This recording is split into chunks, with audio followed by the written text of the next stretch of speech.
날씨가 장마철임에 불구하고 많이 뜨겁다 그러더라고요. 예년에 비해서. 근데 조금 신선해졌어요. 그렇죠? 선선해졌어요. 그래서 그냥 좀 살 것 같습니다. 아, 저거 좀 닫아주시는 게 좋을 것 같은데. 웰빙 세대라고 그래갖고 다 건강을 참 조심하는, 또 건강을 많이 신경 쓰는 세대이죠. 제가 혹시 김형석 교수님이라고 아시나요? 김형석 교수님, 우리 대한민국 철학계의 쌍두마차라고 하나, 이렇게 두 대표적인 인물 중에 한 분이신데, 이분이 연세대 철학과 지금 명예 교수신데, 이분이 안창호 선생님 크리스찬이셨는데, 안창호 선생님 잘 아시죠? 안창호 선생님의 마지막 설교를 직접 들을 정도로 현재 나이가 105세인가요? 103세. 예, 잘 아시네요. 103세세요. 103세신데 이분이 뭐라고 얘기했냐면, 정서적으로 늙지 않는 사람에 관해서, 그러니까 육체의 건강을 우리가 신경을 쓰잖아요. 근데 이분이 얘기하는 정서적 건강, 이 정신 건강을 맑게 하는 방법, 이 건강을 유지하는 방법 중에 세 가지를 얘기를 했다고 그래요. 세 가지. 뭘까요? 예? 아, 맞습니다. 이게 엊그제 신문에 나왔더라고요. 그렇죠? 일간지에 나왔는데, 첫 번째는 계속 공부하는 것이래요. 제가 왜 이 얘기를 하는지 잘 한번 생각을 해보세요. 계속 공부하는 것이래요. 두 번째는 독서하는 사람이래요. 같은 맥락이죠. 공부와 독서 약간 달라요. 분명히 학문을 연구하는 것, 독서하는 것. 그 다음에 사회적 관심을 두는 사람이라고 그래요. 이분이 크리스찬인데, 제가 간증하는 거를 잠깐 들은 적이 있는데, 주영훈 씨가 하는 프로그램 새롭게 하소서, 거기에 나온 걸 잠깐 들었는데, 거듭남에 대해서는 제가 뭐라 말하기는 어렵지만 어쨌든 크리스찬이에요. 크리스찬이신데, 이 세 가지를 들으시면서 어떤 생각을 하셨나요? 저는 이 세 가지를 들으니까 또 은혜가 됐어요. 제가 전에 스트레스 해소법의 으뜸이 뭐라 그랬죠? 독서하는 것이라고 말씀드렸잖아요. 다 뭐 조합할 40%밖에 안 되는 40% 정도. 근데 독서는 65%. 기억하세요? 잘 기억들 못 하시더라고요. 근데 자, 사람이 쓴 독서도 65%의 스트레스 해소가 된다면 하나님이 쓰신 성경은 어떻게 될까요? 정말 세상에서 가장 우리에게 기쁨을 주는 것이 책이라는 이 말씀이라는 거예요. 이 과학적 데이터에 의해서 증명이 됐는데, 이 오랫동안 이렇게 건강을 유지하셨던 이 분의 실제적인 증언이에요. 지금 자기가 뭐라고 얘기하냐면, 이 정신의 건강이 내 육체를 짊어지고 사는 것 같다라고 얘기를 해요. 그러니까 몸은 노화돼 있잖아요. 노화됐는데 비록 103세이지만 이 정신적인 건강이, 정서적인 건강이 자기의 몸을 유지해주는 이 기둥과 같다라는 얘기를 했어요. 이분이 또 어떤 얘기를 했냐면, 자기 친구들, 이렇게 100세가 넘은 친구들이 몇 분이 계시대요. 근데 이분들의 특징이 뭐냐면, 남을 디스하지 않는데요. 원망하지 않는다는 거예요. 남 탓하지 않고. 정신의 건강이 참 필요한 것 같아요. 우리가 모이면 뭐 남 탓하잖아요. 또 남이 말하는 거 얼마나 재미있습니까, 그렇죠? 정말 즐거운 얘기 중에 하나죠. 저만 그런가요? 싸움 구경하는 거, 남 디스하는 거 정말 즐겁죠. 우리 육신이 그래요.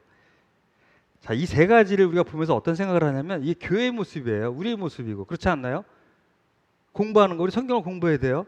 독서, 우리는 즐겁게 성경을 독서하듯이 읽어야 돼요. 다독하는 것이죠.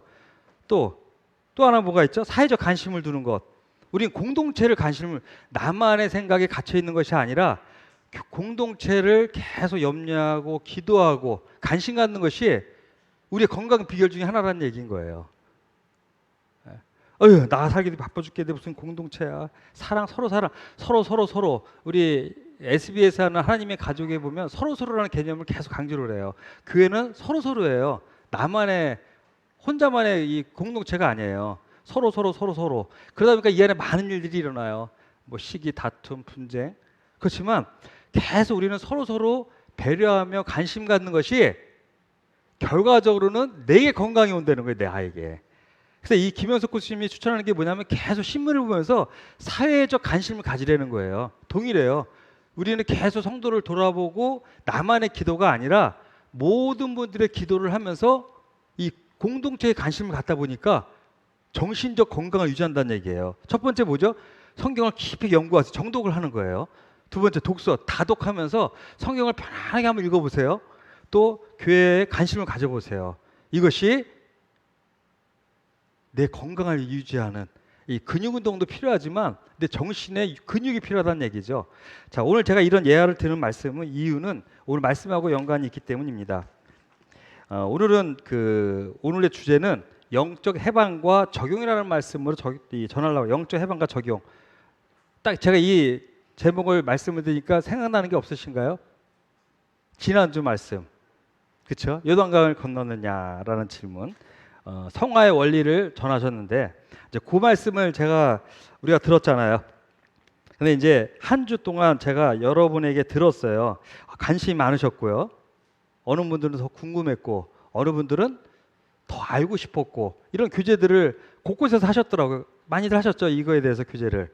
그렇죠? 왜냐하면 이거는 한 원리를 얘기했기 때문이에요. 단순하게 사랑하라, 뭐 참고, 뭐 물고 뜯으면 피차 멸망할까 조심하라, 어떤 이런 말씀, 어떤 그 시대적 이런 말씀이라기보다는 어떤 원리를 얘기했기 때문에, 또 중요하기 때문에 많은 분들이 여기에 관심을 갖는 것입니다. 그래서 지난번에 형님이 좀 바쁘셔서 이렇게 어떤 부분을 좀 빨리빨리 지나간 부분이 있어서 제가 좀 더 정리를 하고 또 이렇게 부연 설명도 할 필요가 있는 생각이 자꾸 들어와서 말씀 준비를 다 끝내놨어요. 제가 스바냐 강의 7번째 시간인데 다 끝내놨음에도 불구하고 목요일쯤인가 갈등하기 시작해서 금요일날 결정을 하고 이제 불이 나게 준비를 했습니다. 그래서 제가 오랜만에 PPT 없이 말씀을 전하게 됐어요. 시간이 많았으면 PPT를 준비를 했을 것 같은데 어쨌든 오늘은 그냥 편안하게 제가 그릭 교재 하듯이 이렇게 좀 해보는 생각인데 모르겠습니다만, 어쨌든 그래서 편안하게, 그래서 시간이 혹시 남으면 질문도 받을 생각이 있는데 준비하다 보니까 또 많아지더라고요. 그래서 그건 모르겠습니다만 제가 어쨌든 지난주에 이어서 좀 더 말씀을 드리도록 하겠습니다. 요거를 우리가 한마디로 얘기하면 영적 해방이에요. 영적 해방. 많이 들어보셨죠? 존 다비의 영적 해방이라는 책이 있죠, 아마. 영적 해방인데 요단강을 건너느냐, 영적 해방을 너가 누렸느냐, 알았느냐, 누렸느냐, 예, 이런 어떤 이제 그런 내용으로 갈 수가 있겠죠.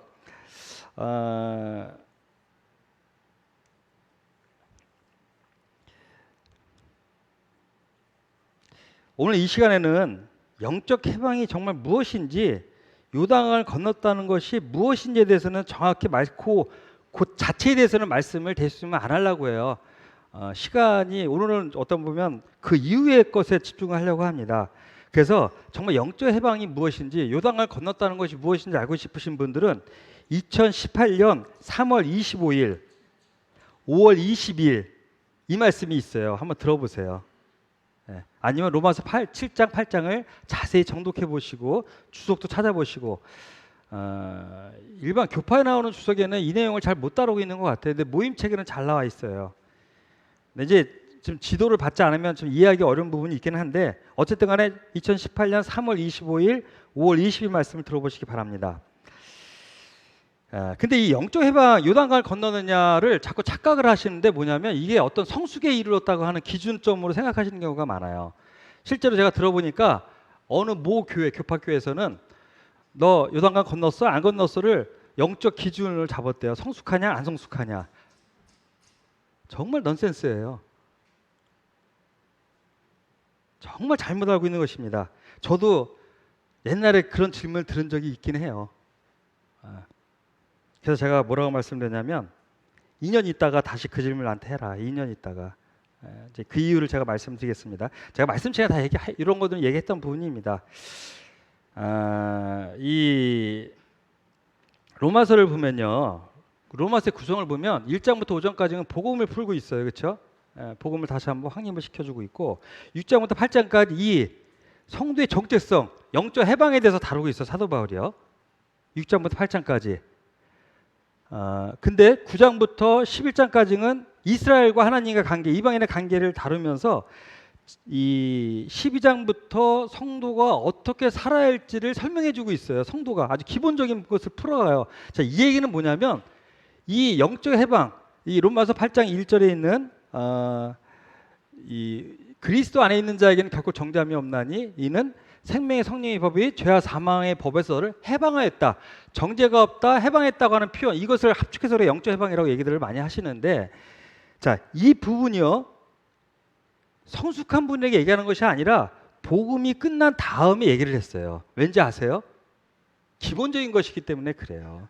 이게 어떤 척도가 아니에요. 성숙하냐 안 성숙하냐. 근데 우리가 착각을 하고 자꾸 뭐 이것을 알았을 때 나만 알았다고 하는 어떤 자부심 같은 것도 있는 것 같기도 하고, 결코 그런 것이 아니라는 것입니다. 그래서 이것은 구원받은 사람의 첫 디딤돌 같아요. 첫 발이에요, 첫 발. 이런 부분도 좀 설명을 드릴게요. 지난번에 우리 그 형제님이 얘기하신 것처럼 그 PPT 있다고 하더라고요. 한번 띄워주시겠어요? 그 요단강을 건넌 후에 이스라엘 백성의 본격적인 전쟁은 언제 일어나나요? 남이 저작권이 있는지 모르겠는데 요즘에 저작권으로 교회가 조금 문제가 있습니다. 이 고소를 당했어요. 저작권 있는 거 썼다고 해갖고. 예? 예? 여료 고성이요? 잘 안 들리는데. 질문 좀 이따 끝나고 받을게요. 중간에 받으면. 예, 뭐 잘 모르겠습니다. 해가는데 이 요단강을 건너냐 안 건너냐. 자, 근데 본격적인 전쟁은 언제 시작하죠? 요단강을 건넌 다음에 시작이 돼요. 자, 광야, 홍해를 건넜어요. 이건 구원이에요. 침례, 영적 우리가 성령 침례를 받은 기준점이에요. 그리고 광야라는 세월을 통해서, 광야의 시간들을 통해서 우리는 여러 가지 경험을 합니다. 그리고 요단강을 건너요. 우리 말씀 시간, 예배 시간에 박 형님이 지금 안 계신데 박 형님이 여호수아 4장을 기도해 주셨어요. 길갈 사건.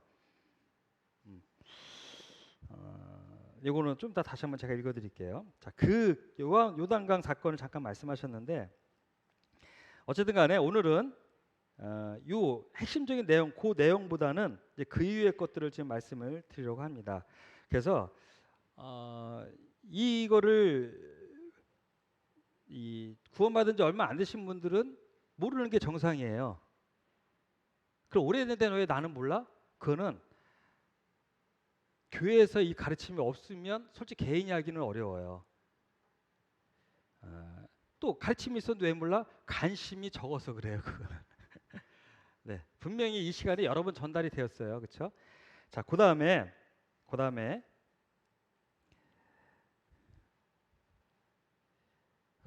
구원받지 얼마 안 되신 분들은 이 시간 그냥 그런 게 있구나라고 개념을 잡는 시간으로 만족하시기 바랍니다. 제가 다 설명을 이 시간 모든 분들에게 할 수 없기 때문에, 그리고 시간이 되면 SBA의 이 과정이 분명히 있습니다. 로마서 공부할 때 설명을 해요. 옛날에 시태에는 한 책자가 있었고 이제 그 책자는 지금 안 하고 로마서 공부를 할 때 이 부분을 분명히 다루기 때문에 SBA 시간 들어오시면 됩니다. 그리고 아까 제가 말씀드린 그 시간을 말씀을 찾아보시길 바랍니다. 어쨌든 이게 왜 중요한 거, 분명한 것은 중요하기는 해요. 왜? 너무 기본적인 것이기 때문에 그래요. 그래서 꼭 아시긴 해야 돼요. 아실 때 우리가 체력 소모가 더 덜해요. 체력 소모가. 싸울 때 적을 알고 싸우면 백전백승이란 말이 있잖아요. 그렇죠? 쓸데없는 힘을 안 쓰게 돼요. 이것을 알게 되면. 그리고 정확하게 적을 알기 때문에 거기 집중할 수가 있는 분명한 장점이 있습니다. 그래서 아는 것이 정말 중요하고 정말 중요해요. 저는 10년이 걸렸어요. 이거 아는데요. 10년. 제가 19살 때 19살 때 구원받고 10년 동안에 몰랐어요. 이거를요. 교회 가르침이 없었고요. 로마서 공부를 여러 번 했지만 지도가 없었기 때문에 그거를 모르고 넘어갔어요. 학생회에서도 많이 다뤘지만. 근데 어느 순간에 이 대한민국 모임에 어떤 교회 형제님을 시작으로 이것을 전파하기 시작했어요. 이 사실을 정확히 아시는 분이. 그러면서 저도 그때쯤에 이거에 대해서 고민하기 시작했어요. 왜 고민을 했냐면 영적 그러니까 제목을 제가 기억을 못 하는데 그 책을 보면서 이게 뭐지? 영적인 삶이라는 게 분명히 있는데 이게 뭐지 하면서 고민을 하고 있는 타이밍에 그런 질문을 받았어. 너 요단강 건넜어? 아주 불쾌하더라고요. 저 안다고 생각을 했는데 몰랐더라고요, 보니까. 30대 때 얘기인데, 그러면서 고민하기 시작했고, 그 형제님이 우리 교회 강사로 오면서 그 말씀을 들으면서 정확히 알기 시작했어요. 아, 이거였구나. 그러면서 어떤 생각을 하게 됐냐면, 저는 10년 동안에요, 구원받고 너무 괴로웠어요. 그러니까 구원받고 처음에는 뭐 그냥 이 구원받은 거에 감사가 되잖아요. 그러면서 한 2, 3년 몇 년이 흐르면서 뭐가 발생하기 시작하냐면, 구원받으면 다 끝날 줄 알았잖아요. 그렇죠? 근데 여전히 내 안에는 뭐를 발견하죠? 내 안에 있는 육신을 발견하잖아요. 괴로움, 갈등, 분노, 더 중요한 건 더러운 생각들. 어떻게 구원받은 사람이 이런 생각을 계속하지? 그래서 정말 이것을 없애기 위해서 성경을 본 것 같아요. 성경을 보는 목적이 나를 지금 바꿔보려고. 그렇잖아요. 사랑할 수 없는 대상을 정말 사랑하고 싶고, 사랑하라 이전에 왜 그에 대해서 자꾸 나쁜 생각이 들고, 그가 정말 이 교회에서 떠나버렸으면 좋겠고, 어떤 사람은 믿지 않은 사람일 때는 그가 죽어버렸으면 좋겠고, 또 음흉, 더러운 생각, 정욕적인 생각들이 계속 일어나고 괴롭기 시작했어요. 구원받았는데 왜 나는 이게 계속 있지? 그래서 성경을 계속 보면서 자신을 쳤어요. 이 육신을 개선시켜 보려고. 근데 이 사실을 로마서 7장 8장을 통해서 정확하게 성도의 정체성을 알았어요. 뭐죠? 육신은 결코 개선되지 않는다는 것. 그러니까 한 인격 안에 옛 성품과 새 성품이 공존하는 사실이에요. 구원받기 전에는 옛 성품으로 살아갔죠. 구원받고 나서는 옛 성품과 새 성품이 공존하면서 이 옛 성품은 끊임없이 나를 괴롭혀요. 그러나 이 옛 성품은 없어지지 않아요. 그게 로마서 8장 12절에 나와 있잖아요. 사도 바울이 영적 해방을 얘기했지만 육신에게 져서 육신대로 행할 것이 아니니라. 이 얘기는 뭐죠? 해방을 했지만 이 해방이라는 것은 나는 이제 저 옛사람의 영향을 받지 않는다는 것이에요. 그 옛사람 때문에 정죄받지 않는다는 것에 초점이 있는 거예요. 이해가 되시죠? 다 너무 잘 하시는 말씀이기 때문에 이런 부분은 나중에 그 메시지를 들으시면 저기 나와 있습니다. 근데 중요한 건 뭐냐면 내가 10년 동안에 그렇게 없애려고 했던 것들이 없어지는 것이 아니라 개선되는 것이 아니라 쳐서 복종시켜야 되는 대상인 것을 알았다는 것이 정말 감사가 됐어요. 이해가 되세요? 자, 이게 뭐와 같으냐면 구원받으려고 율법 가운데 열심히 선을 행했는데 구원받을 수 있나요? 없나요? 자기 선행으로 구원받을 수 없잖아요. 동일한 원리예요. 내가 그냥 구원받고 나서 이걸 없애려고 무단히 노력을 했는데 이게 없어지는 게 아니라 개선되는 게 아니라 쳐서 복종을 시켜야 될 대상이라는 것이었던 것이에요. 이거 얼마나 차이가 나는지 아세요? 저는요. 그래서 제가 이런 SBS 시간이고 이 얘기할 때마다 단에서도 그랬어요. 제가 이런 10년의 고통을 겪어보지 않은 분에게 이 메시지를 전하는 게 너무 마음이 아프다 그랬어요. 그리고 아깝기도 하고 나는 10년 만에 그 고통감 이걸 알았는데 너무 쉽게 하는 게 너무 마음이 상하는 거예요. 상한다는 표현이 그냥 순화되지 않은 표현으로 이해하시기 바랍니다. 자, 마치 이게 뭐가 같으냐면요. 율법 속에서 구원받으려고 애쓰던 분에게 이 복음이 들어왔을 때 얼마나 감사가 돼. 그렇죠? 이게 내 선행으로 내 노력으로 되는 게 아니었네. 그냥 믿음으로 되는 것에 얼마나 감사가 됐어요. 그렇죠? 여기 믿기만 하면 되려 구원받은 분들이 이걸 잘 모르세요. 교파에서 율법 가운데 허덕인 분들만이 이 감사를 알아요. 맞죠? 똑같은 원리예요. 이걸 10년 동안 저와 같이 이걸 없애보려고 제가 그래도 어쨌든 구원받고 군대 생활 빼놓고는 그래도 교회에서 뭔가 나를 바꿔보려고 노력했던 사람이기 때문에 그래요. 한 5, 6년간은 정말 어떻게 보면 이거 좀 없애보려고 무단히 노력한 사람이기 때문에 이 메시지가 저에게는 정말 해방이었어요. 영적 해방. 그게 뭔지를 저는 알아요. 영적 해방이 무슨 말인지를. 너무 감사가 돼서 저는 2년 동안요. 이걸 안 다음부터 2년 동안은요. 꿈만 같았어요. 정말. 이 삶이 제 기억에 2년인데 모르겠어요. 1년 정도는 2년 정확하게 모르지만 2년 정도를 기억을 하고 있는데 2년 동안은요. 죄를 다시는 안 질 것 같았고. 왜? 부인하면 되거든요. 예전에는 이 생각이 있는 것이 죄라고 생각을 했는데 이 육체는 없어지는 것이 아니라는 걸 알았기 때문에 그 생각들에게 내가 끌려가지 않는 것, 복종하지 않는 것, 이것이 정말 중요한 것을 아는 순간 얼마나 감사가 되겠어요. 이해가 되시나요? 제 마음이? 저는 2년 동안 정말 날아다닐 것 같이 살았어요. 그리고 성경도 더 이상 볼 필요가 없을 것 같았어요. 전 그 정도였어요, 정말. 이제 성경 볼 일이 없잖아. 내가 정확히 알았는데. 왜 그러죠? 성경 보는 목적이 내 육신을 제거하려는 데 목적을 뒀기 때문에 그래요. 선행의 목적이 구원의 목적이었기 때문에 그런 것처럼. 정말 저는 너무 꿈 같은 세월을 살았어요. 2년 동안에. 근데 2년이란 세월이 제가 아까 2년 있다 봅시다 한 얘기를 했던 이유를 지금 이제 말씀을 드릴 건데 2년이란 세월이 흐르면서 지쳐가기 시작했어요. 제가. 부인하는 삶이 왜? 제 안에 욕구가 계속적으로 일어나니까. 어떤 욕구? 세상에서 뭔가 즐거움을 갖고 싶고 이 정욕적인 일을 행하고 싶고 처음에 이것이 부인이 되기 시작했는데 어느 순간부터 내가 지치기 시작하면서 무너지기 시작하는 걸 느껴요. 하나하나 무너지는 거예요. 이렇게. 그 무너지면서 저는 다시 동편 얘기했는데 저 동편으로 가고 싶더라고요. 그냥. 몰랐으면 좋았을 것을. 에라 모르겠다. 그냥 막 살아야겠다. 이런 자포자기한 마음도 갖게 됐어요. 왜? 자꾸 실패하기 시작하니까.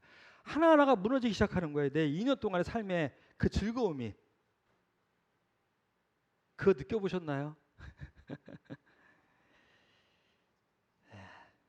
어쨌든 간에 실패를 했든 저와 같이 이런 경험을 했든 간에 제가 이제 이 과정도 다 설명을 드릴 겁니다. 아마 좀 이따가. 알아야 돼요. 그래도. 구원을 받아야 될 거 아니에요. 그렇죠?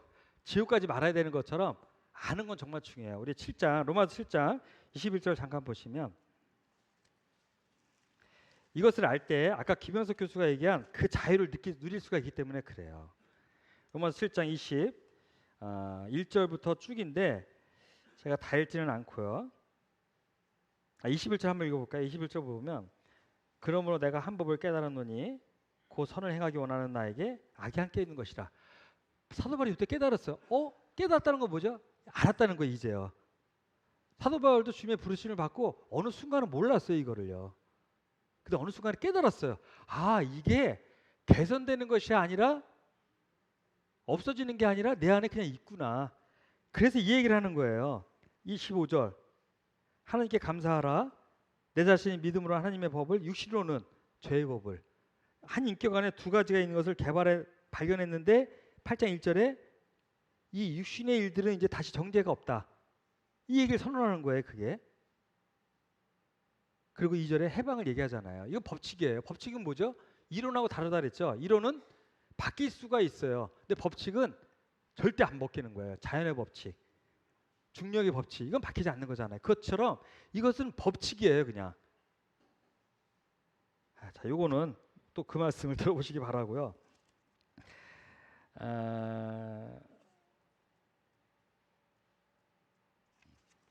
한번 꼭 아는 것이 중요합니다. 마치 성령의 열매들, 사랑, 희락, 화평 이런 것들이요. 육신에 맺을 수가 있나요? 육체가? 맺을 수 없어요. 육신의 것들은 분쟁, 분냄, 다툼, 시기, 이단 뭐 이런 것들이에요. 근데 성령은요. 사랑, 희락, 화평, 오래 참음 쭉 이런 게 나오잖아요. 다 외워요. 제가 그냥 시간이 없어서 짧게 하는 건데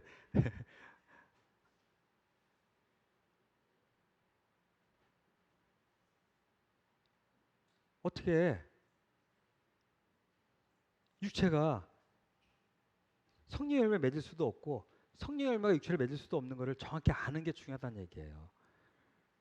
이해가 되시죠?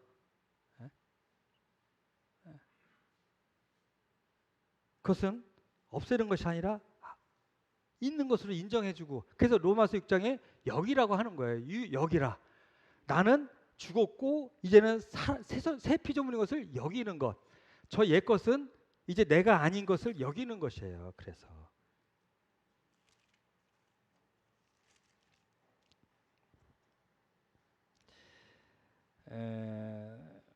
로마서 6장 11절에서 제가 읽어드릴게요. 죄에 대한 죽은 자여 그리스도 예수 안에서 하나님께 대하여 있는 살아있는 자로 여기라. 우리 예배 시간에 여호수아 4장을 읽어주셨어요. 한번 찾아볼까요? 이것도 그냥 간단하게 그날도 이 형님이 바쁘셔서 시간이 많지 않기 때문에 간단하게 넘어가서 혹시 이게 뭐지? 라고 하시는 분들 있을까 봐 제가 설명을 좀 드릴게요. 8, 9절 우리 예찬 형제님이 크게 한번 읽어주세요. 그냥 마이크 없이 크게 한번 읽어주시기 바랍니다.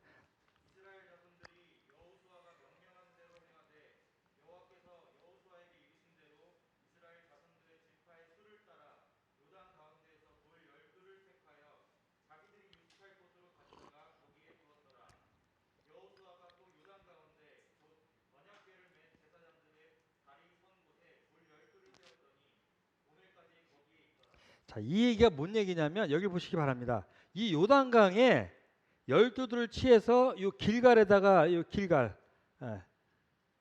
길갈에다가 열둘들을 놨고요. 또 열둘들을 여기다가 놨단 얘기예요. 그 열둘들이 두 군데에 있어요. 왜죠? 두 군데 있어요. 강가에도 있고 길갈에도 있고. 자, 이게 바로 뭐냐면 요단강에 있는 요단강은 한순간 멈췄다가 이제 다시 덮쳤잖아요. 그렇죠? 자, 침례는 뭐를 의미하죠? 장사를 의미하잖아요. 요단강에 있는 돌을 보면서 내가 내 옛사람이 죽었다는 것을 바라보라는 얘기야. 그리스도와 함께 십자가에서 죽었음을 교훈하는 거예요. 이 이스라엘 백성에게. 그 길갈에 세워진 12돌은 뭐죠? 새 사람, 새 성품, 새 생명. 이걸 얘기하는 거예요. 이걸 이스라엘 백성에 교훈하시는 거예요. 하나님께서. 그래서 이스라엘 백성들이 요단강에 안 보이죠. 이미 물이 지나갔으니까. 저 강 속에 내가 죽어 있어. 내 자아가. 이제 나는 누구냐면 이 길갈에 세워져 있는 이 열둘들이 나야. 라고 여기란 얘기예요. 이해가 되시죠? 네. 이 요단강에 있는 열둘들은요. 성령의 열매를 맺을 수가 없어요. 그 육신은요. 제가 그러잖아요. 어떤 형제님 말씀 시간에 징글징글한 육체라고 그러잖아요. 징글징글한 육신. 이 살을 얘기하는 육체가 아니라 내 안에 육신, 본성. 제가 여러 번 말씀드리잖아요. 말씀 시간마다. 이 본성은 개선되지 않는다. 그리고 나이 먹을수록 더 강해진다. 고집세지고. 나이를 먹으니까 대접받고 싶어지고. 제가 나이 드셨다고 다 그런 얘기 하는 게 아니에요. 일반적인 걸 말씀을 드리는 겁니다. 편협해지고. 그러더라고요. 제가 보니까. 다른 사람 얘기가 아니에요. 제 얘기예요. 제 얘기. 그래서 네, 이 여호수아 4장 말씀은 이제 이것인 것입니다. 이거. 그래서 우리는 이 육체, 자 이걸 아는 것은요 정확하게 나의 정체성을 아는 것이에요. 이제 싸움이 시작되는 것이에요. 이제부터 진정한 싸움이에요. 이걸 모를 때 싸움은요 허공에다 주먹을 휘두른 것과 똑같아요. 사도 바울이 얘기했던 것처럼 허공에다 주먹을 휘둘렀어요. 왜? 없애려고.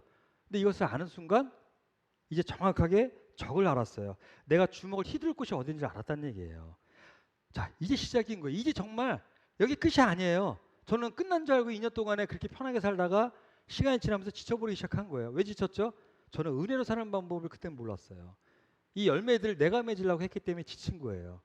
아, 이건 성령이 맺을 수 있는 것들이구나. 나는 내 새 영은 성령께 붙어 있을 때만이 이 열매들을 맺을 수 있구나. 이 육체를 이길 수 있구나를 안 거예요. 2년이 흘러서 자포자기하고 살아가다 어느 순간에 알았던 거예요. 진정한 영적 예방은 언제부터 시작이냐면 이때부터인 거예요. 이때부터. 지식적으로 알았어요. 우리는 신분이 의인이 됐어요. 삶도 성도다운 삶을 살아야 될 거 아니에요. 똑같은 원리예요. 영적 해방의 원리를 정확히 알았어요. 이제는 그 원리를 내 삶에 적용하는 게 문제란 얘기예요. 이해가 되시죠? 무슨 얘기인지. 그래서 사도 바울은 로마서 8장에 그 얘기를 하고 있는 거예요. 뭐 안 찾으셔도 너무 잘하는 육신에게 져서 육신대로 살 것이 아니라 여전히 내 안에 육신이 있기 때문에 없어진 거로 착각을 한다는 얘기야. 없어진 거로. 아니야, 있어요. 때로는 더 강력해져요. 자, 그래서 우리는 계속 성장을 해야 됩니다. 그래서 8장 29절이 그 얘기를 하는 거예요. 자, 뭐라고 얘기했죠? 하나님이 로마서 8장 29절 한번 같이 읽어볼까요? 집중하는 의미에서 시작.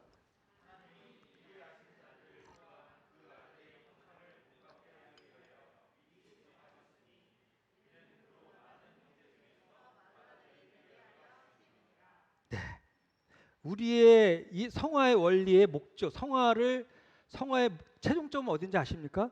영화인데요. 이 땅에서는 우리 온전한 영화를 이룰 수가 없어요. 그건 언제 이루어지죠? 들림을 받을 때, 아니면 죽어서 다시 부활할 때, 그렇죠? 그럼 우리는 이 땅에서 최대한 그 접점까지 가는 거예요. 주님의 형상까지.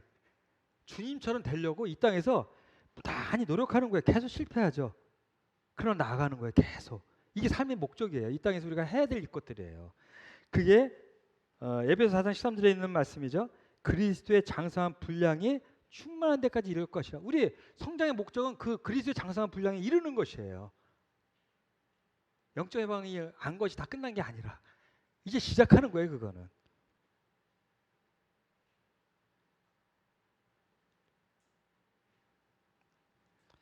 제가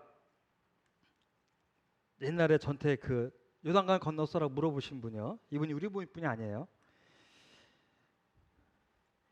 자, 이걸 알았으면 정말 영적 삶을 살아야 되겠죠. 근데 이분의 삶은 그렇지 못했어요. 제가 볼 때. 계속 어려움이 돼서 모임을 계속 옮겨 다니셨어요. 지금도 정착하지 못하고 있는 것 같아요. 제가 볼 때. 그 삶은 결코 영성이지는 못해요. 영적이지는 못해요. 왜 그러죠? 이걸 알았는데. 그 이유도 제가 좀 이따 설명을 드릴 건데요. 왜 제가 2년 있다고 그랬을까요? 분명히 저같이 실패를 경험할 거기 때문에 그래요. 역시 그분도 경험했을 거예요. 수없이. 아, 이게 안 것이 끝이 아니구나.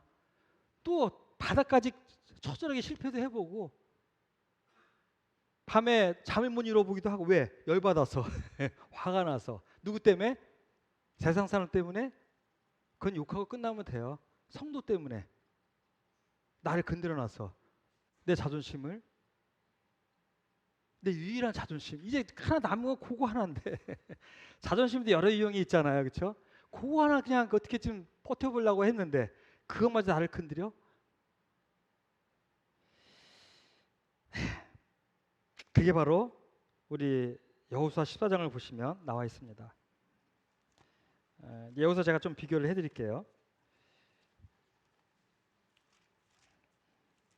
많은 분들이 이걸 알았지만 성공하지 못해요. 제가 볼 때. 저 역시도 100% 성공하지 못하지만 우리 여호수아 14장 10절을 보시면요.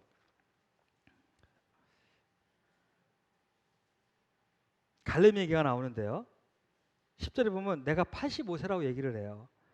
그러면서 11절에 보면 85세인데 여전히 강하대요. 그래서 싸울 수가 있대요. 12절에 보면 아낙 사람이 있는 곳을 나에게 달래요. 아낙은요, 가나안 땅에서 가장 강한 거인 족속을 얘기해요. 가나안 땅을 들어갔는데, 이 가나안 땅을 여기 보시면 가나안 땅을 들어갔는데 여기 보면 7족속이 안 나와 있네요. 여기 7족속들이 있는데 그 7족속 중에 가장 강한 자들이에요. 근데 그 산지를 나에게 달래요. 갈렙은. 자, 12지파가 건너갔어요. 요단강을. 자, 그다음에 우리 그 17장을 볼까요? 17장. 17장. 17장 14절을 볼게요. 14절을 보시면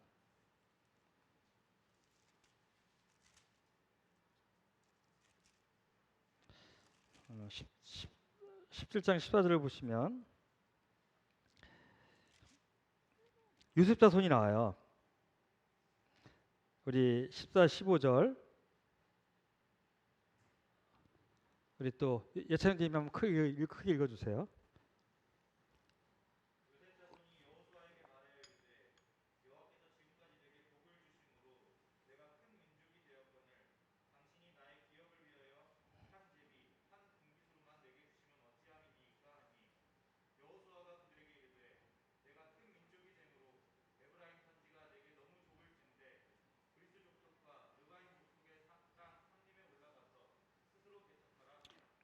자, 이스라엘 백성이 함께 연합해서 전쟁을 끝내고 이제 각 지파에게 할당된 양들이 있는데요.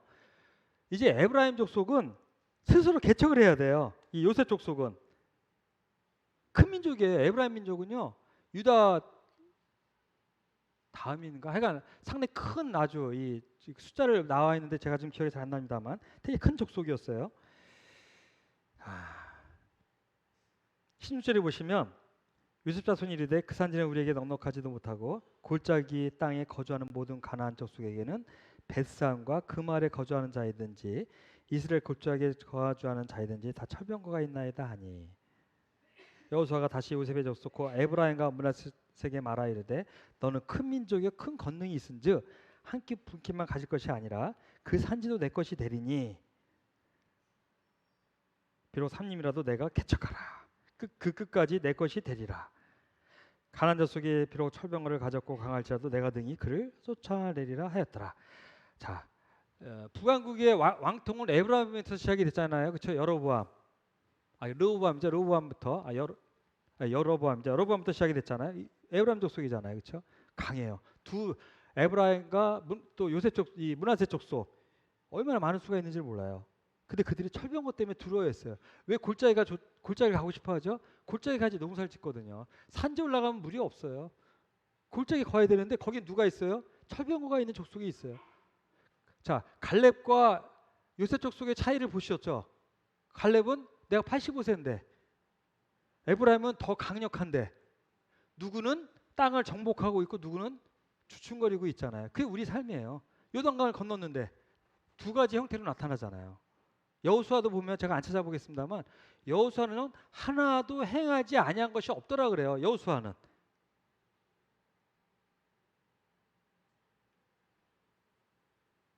왜 많은 분들이 이 사실을 아는데 삶이 동일하지 않죠?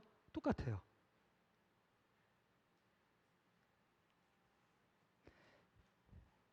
갈라디아서 5장 16절에 보면 갈라디아서 5장 16절 내가 이르노니 너희는 성령을 따라 행하라. 그러면 육체의 욕심을 이루지 아니하리라. 육체의 소욕은 성령을 거스리고 성령은 육체를 거스리나니 이 둘은 공존한다는 얘기예요. 계속 끊임없이 싸워요.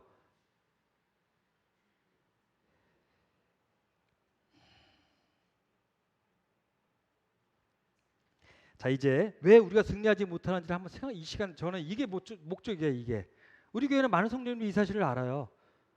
그러나 여전히 뭔가 그렇지 못한 삶을 우리가 살고 있는 것을 보게 돼요.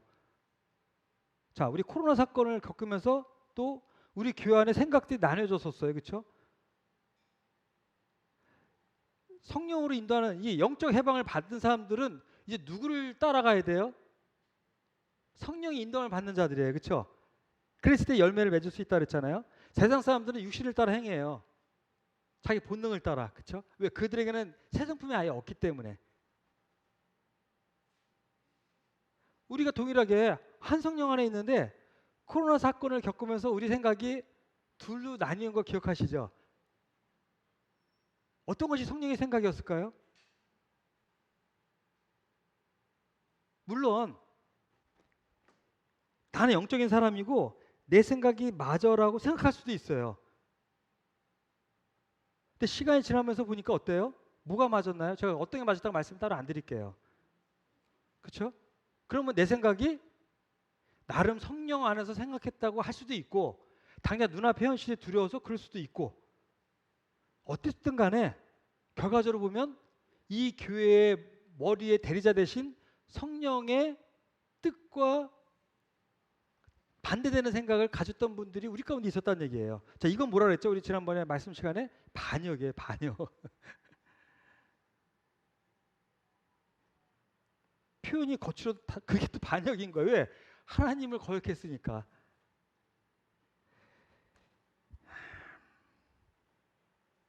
이 개소리는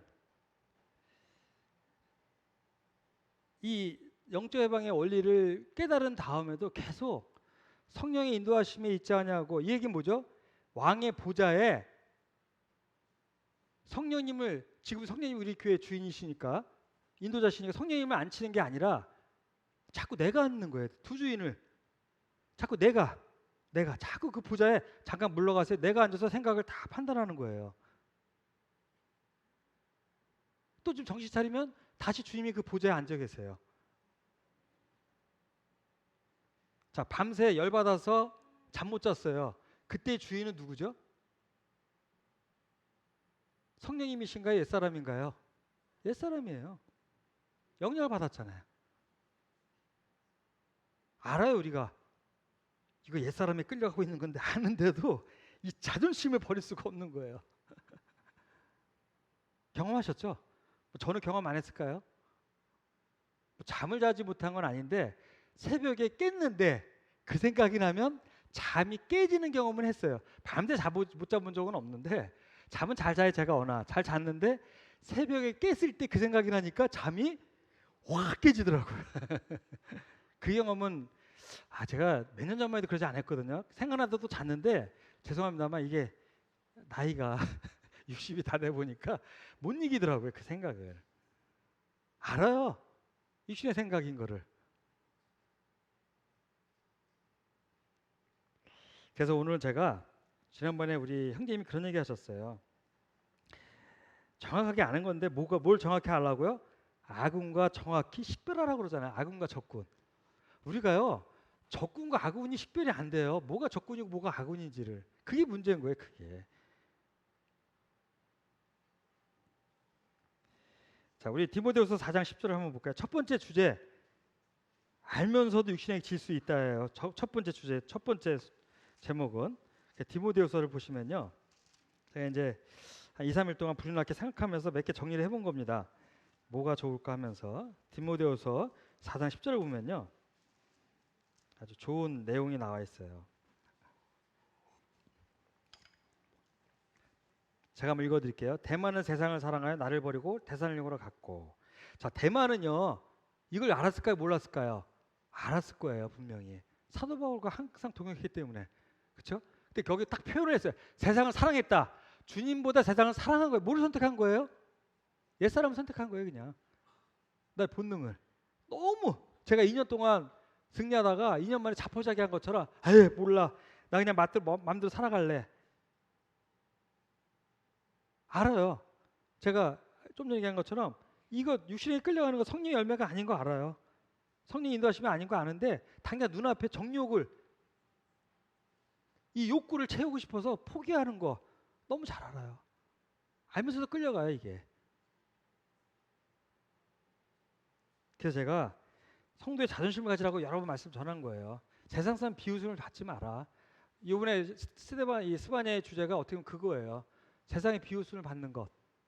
이게 세상의 비웃음을 받는 거예요. 요한복음 15장에서 나는 세상이 우리를 비웃는 거예요. 그리스도인이 자기의 정체성을 정확히 갖지 않을 때 세상 사람들은 우리를 비웃어요. 그렇죠? 맞죠?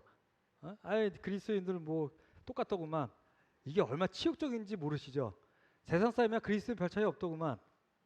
혹시 그게 나 때문이라면 이건 정말 엄청난 모욕이에요. 내가 그리스도인인데.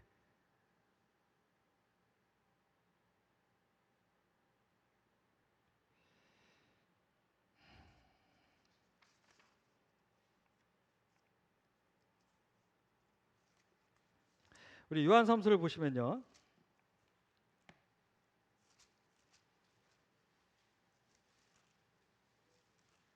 요한삼서 1장 9절 10절을 보시면 내가 두어 자를 교회에 썼으니 우리 신약 아직 못 찾으신 분 있는 것 같은데 신약 296쪽입니다. 제 성경으로 296쪽 396쪽이네. 죄송합니다. 396쪽 요한삼서 1장 9절 보시면 내가 두어 자를 교회에 썼으나 그들 중에 으뜸되기를 좋아하는 디오드레베가 우리를 맞아들이지 아니하니. 감히 사도 요한을 맞아들이지 않았대. 왜죠? 으뜸되기를 좋아하기 때문에. 나 위에 누구를 원하지 않는 거예요. 디오드레베라는 사람이 자기의 이 교만을 몰랐을까요? 그는 알았을 거예요. 으뜸되기를 좋아하는 이 교만의 마음을 왜 모르겠습니까? 이 교회 나 외에는 인정할 수가 없어. 내 위에는 누구도 받아들일 수가 없어. 다 내 밑에 있어야 돼. 성향이에요, 성향. 몰랐을까요? 자, 사도 요한은 사랑의 사도예요. 그렇죠? 근데 그가 말년에 쓴 책에 이런 걸 써놓은 거예요. 우리 디모데후서 한번 볼까요? 사도 바울도 비슷한 얘기를 이거 뭐 제가 여러 번 말씀드렸습니다만 디모데후서를 볼까요? 4장. 디모데후서 4장에 보면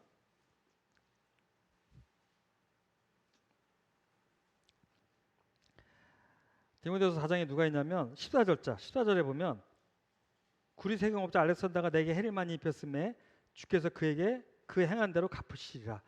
아니 이 사도 요한도 그렇고 이 사도 바울도 그렇고 마지막 쓴 책들마다 한 사람씩 경고를 했어요. 이게 별 덕이 되나요? 네? 교훈하는 거예요, 디모데에게.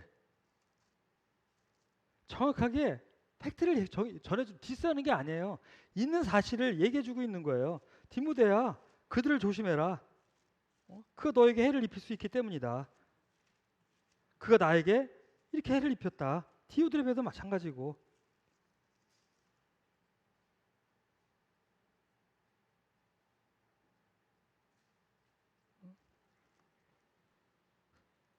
사도 바울이나 사도 요한이 죽으면서 왜 이런 얘기를 써놓냐고요, 우리에게. 이런 사람이 교회에 있다는 얘기예요, 계속. 저는 이 사람들이 이걸 몰랐을까요? 전 알았다고 봐요. 근데 그 유신에 끌려는 사람들이에요. 구원을 받았지만 여전히 죄 가운데 사는 사람들이에요, 그냥. 그래서 디모데후서 4장을 보면 다시 4장 그 표시인데 2절을 보면 뭐라고 써있냐면 너는 말씀을 전파하라. 때를 얻든지 못 얻든지 항상 힘쓰라. 범사에 오래 참음과 가르침으로 경책하며 경계하며 권하라. 이 경책은 뭐죠? 죄를 깨닫고 책망하고 꾸짖는 것을 얘기해요. 꾸짖으란 얘기예요. 이런 사람들을. 경계, 자꾸 이런 걸 금하게 하는 거예요. 권하다.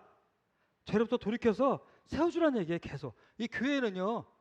계속 이런 사람이 일어나게 돼 있기 때문이에요.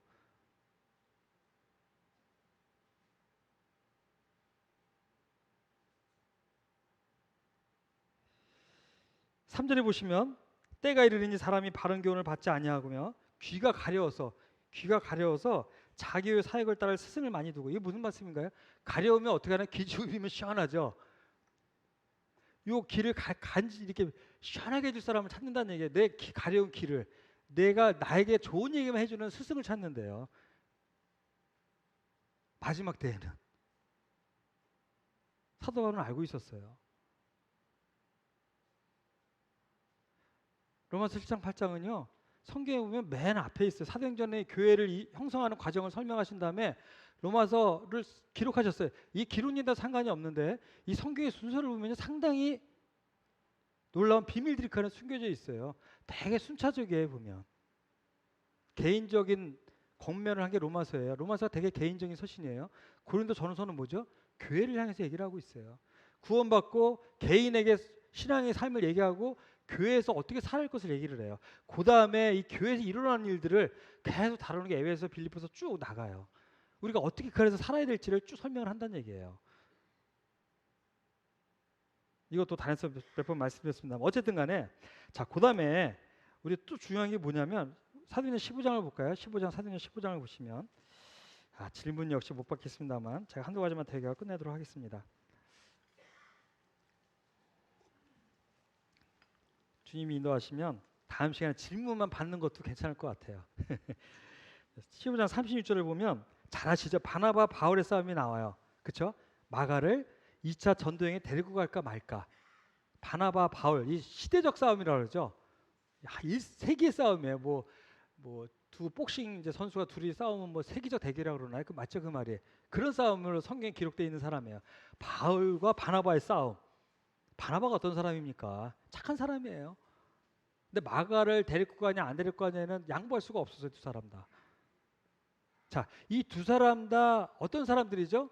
성령의 인도함을 받는 사람들이에요. 그렇죠? 근데 싸워요.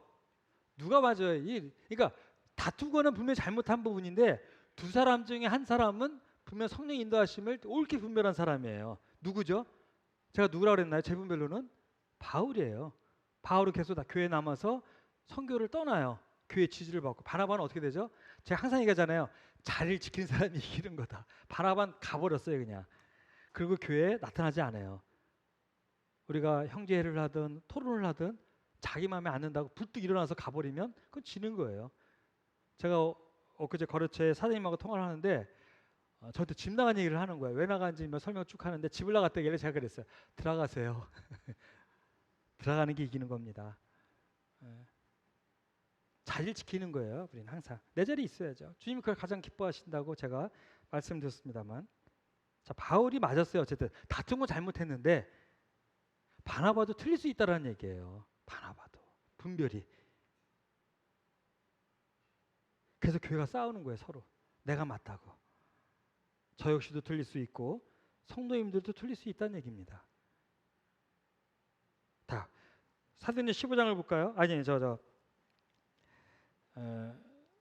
지금 제가 얘기한 건 주제는 두 번째, 서로가 잘못이 없다고 생각하는 거, 내가 맞다라고 하는 것을 고집부릴 때 일어나는 일입니다. 그렇죠? 이런 일 들 때 서로 마음을 내려놓고 누가 맞을까 하고 하나님께 나왔다라면 싸웠을까요? 안 싸우죠.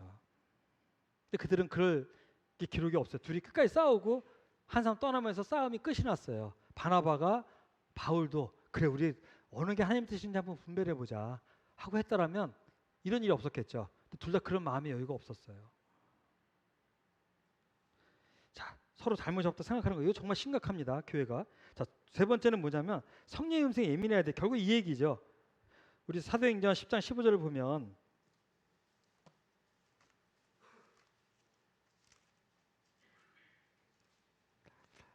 사도 바울이 고넬료에게 성령이 가라고 할 때,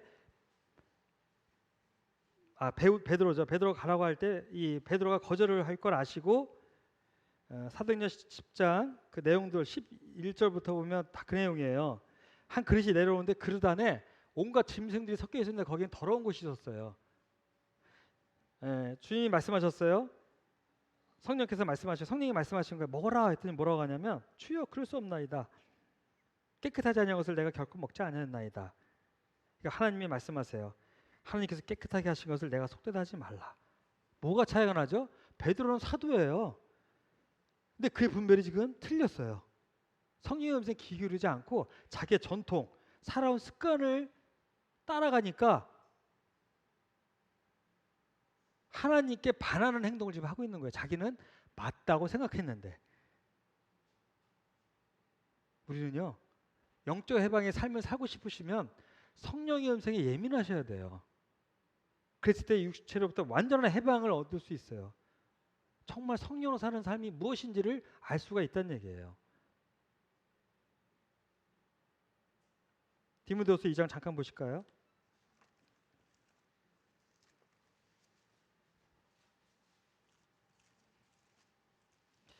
디모데후서 2장 15절부터 보면 누가 나오냐면, 성경을 많이 보신 분들은 아시겠지만 후메네오가 나오죠. 빌레도하고. 이 사람들이 뭐라고 얘기했냐면 부활이 지나갔다고 얘기를 해요. 디모데후서 2장 15, 18절입니다. 집에 가서 나중에 한번 읽어보시기 바라고요. 이 시간에 읽지 않겠습니다.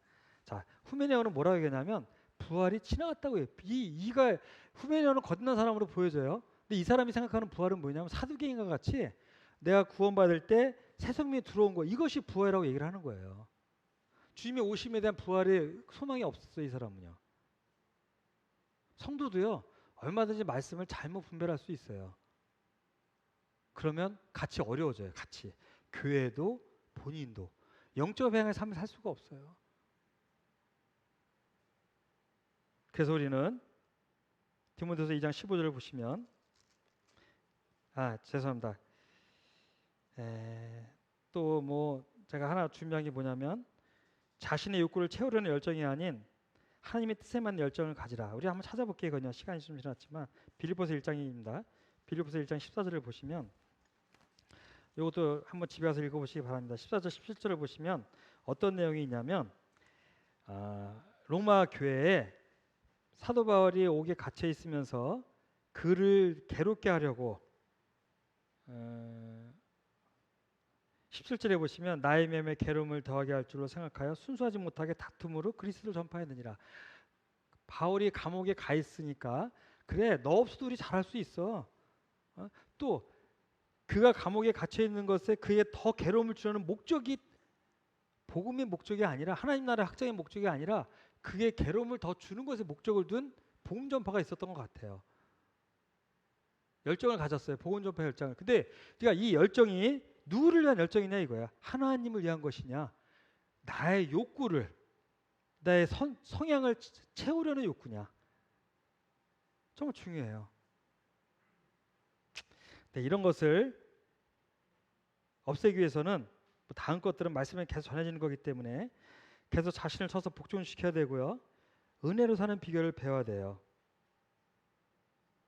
우리 지난번에 우리 김영재님이 김선영재님 읽어주신 히브리서 4장 11절 한번 보고 끝내도록 하겠습니다. 히브리서 4장 11절입니다.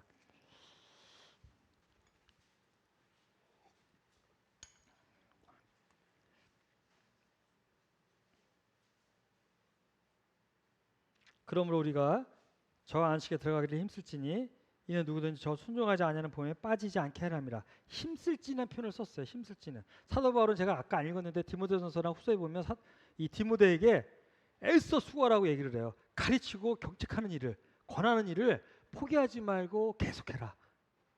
이것이 그들이 진정 영적 해방의 삶을 살 수 있는 비결이다 얘기를 하는 거예요. 계속 말씀 앞에 나가셔서 나의 잘못된 생각을 바로잡으셔야 돼요. 지름길이 없다고 말씀했잖아요. 지름길이 없어요. 지름길. 저는요, 이 주님 섬기면서 말씀 앞에 계속 나가고 있잖아요. 어쨌든요. 정말 힘든 게 뭔지 아십니까? 제 천성과 싸우는 거더라고요. 천성과. 각자의 천성의 약점들이 있잖아요. 이걸 쳐서 복종시키는 게 너무 어려워요. 그래서 매번 주님을 붙들게 돼요. 주님, 너무 어렵고 힘듭니다. 이 천성은 저를 계속 괴롭히고 있고. 그래서 이 질그릇 다니는 보배를 질그릇을 깨심으로 보배를 누리시면서 이 진정 영적 해방의 삶을 이 땅 가운데서 살아가시기를 바랍니다. 감사합니다.